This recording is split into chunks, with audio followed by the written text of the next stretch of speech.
Hey everybody, hope you are well. I thought I'd talk a little bit about process today because of where we are in the legislative calendar, even though we're not in session. What's happening now is bills are getting signed or sometimes not, sometimes vetoed by the governor.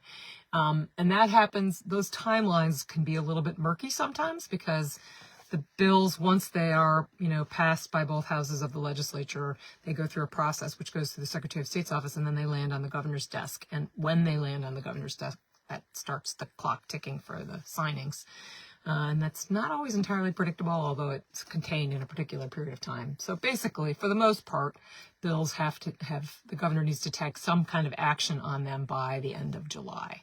And that does require some kind of action. So, for example, in federal government and in other state governments, there's a pocket veto, which is to say a governor can choose to do nothing and effectively veto a bill. We don't have that in Connecticut, but we do have a line item veto.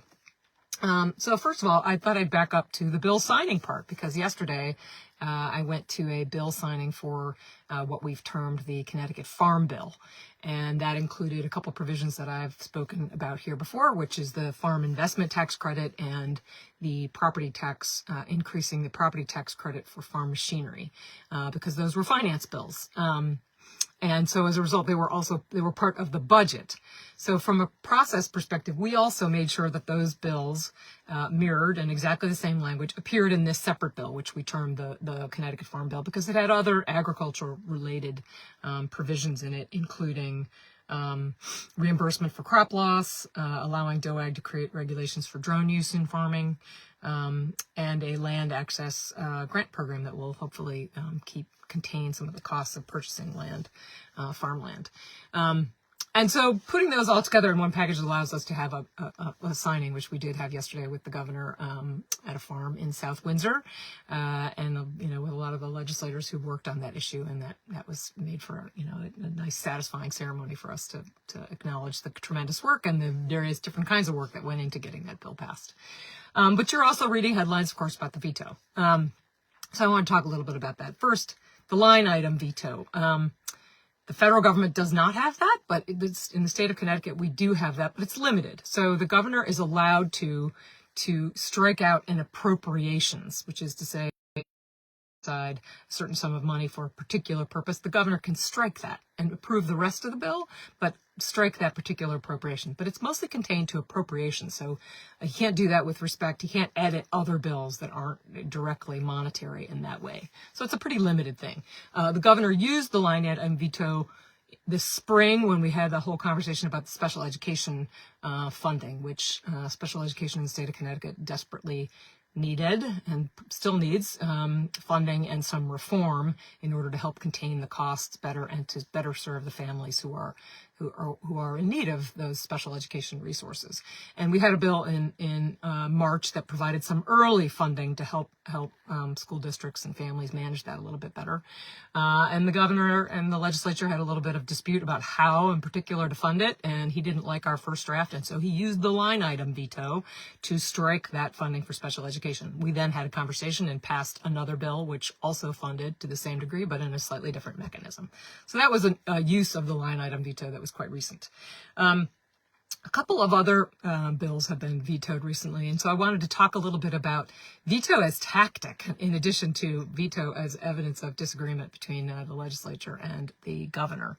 So there were a couple of bills, one most recently, which involved a creation of a process to enable a town via referendum to effectively bypass or overrule the decision of the Connecticut Siting Council. That has been something that the minority has been prioritizing for some years, and the governor has repeatedly vetoed that. So we had conversations about that in the Environment Committee, and we knew all along that it was going to be vetoed by the governor. And so that sort of changes the conversation once you know that that is a certain veto.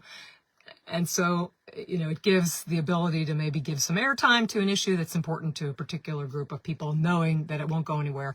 So it changes you're not engaged in the same way substantively on the issue when you know it is facing a certain gubernatorial veto. And in fact, it meant that for some people who didn't like that policy, they could allow that to move forward without any real fear of it becoming law. So it's just a different kind of conversation. And we've known repeatedly that we've known for a long time that he would veto that. So that changes that conversation. The same was true with respect to a bill that provided funding for striking workers. That is a hotly disputed bill in the legislature, very important to some of my caucus, the more progressive side, but very much not a priority or a concern to people who are on the more moderate. And I'm just talking about the House Democrats. So it's a contentious issue. We also knew the governor was going to veto that, which changes the conversation about it. And there was when it's not going to pass, there's not as much work to get to that really difficult middle ground because it's not real. That's very different from the housing bill that the governor recently vetoed. That was heavily negotiated between all kinds of different groups, including the executive branch. Housing is difficult. It is, housing costs here and throughout the state remain among the highest costs that people pay. It affects, certainly in our neck of the woods, I hear from people all the time who are worried about their kids being able to afford to live here, who are worried about being able to continue to afford living here, full stop. People who are losing their current housing and cannot find anything in the area.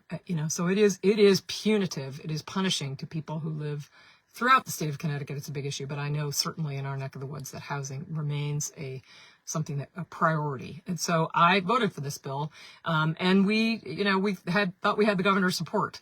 After taking ongoing, and my understanding is that the things that the governor is asking to change are not killers for the bill, and there are things that we may have been willing to change from before end of session if we had known that.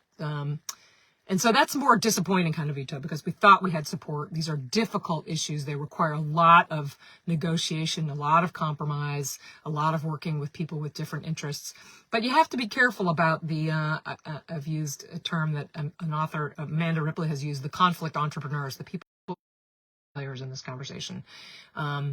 So I hope that we will able, much like the special education debate earlier, that although the governor vetoed it, we are continuing to work on another bill and we'll have a chance to approve something, hopefully in special session later this summer. So I hope you have a great weekend and I'll talk to you soon.